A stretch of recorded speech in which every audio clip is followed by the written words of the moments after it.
She was one of the 18 Canadians killed in the Ethiopian Airlines flight, and today Danielle Moore's friends and family are still coming to terms with the devastating loss.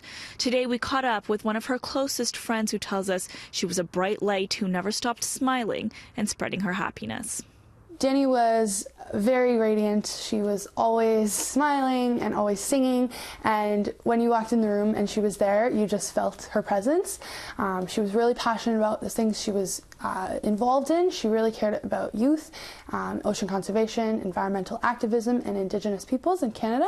She was just like such a beautiful person.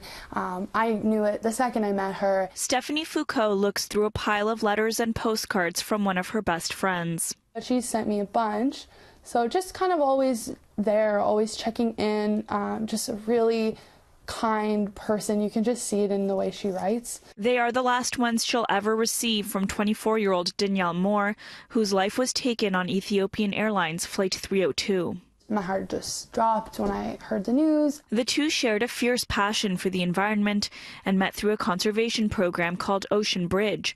They became close while traveling together all over the world.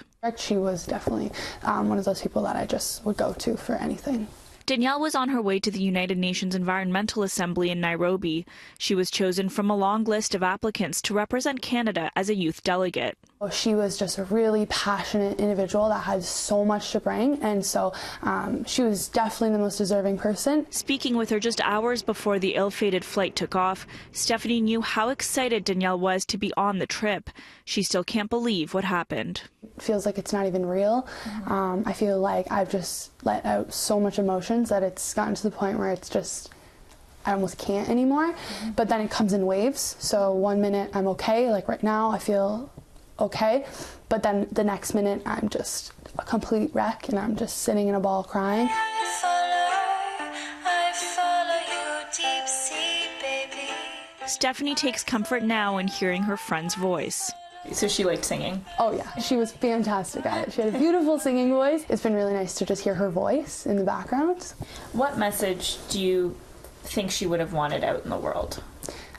She had a lot of ambitions, and I think she would have wanted us to keep going and just take this as an opportunity to just spread her passion for the environment and the ocean. And she invested her whole life into her passion and conservation efforts. So I think she would want us to take that and continue persevering.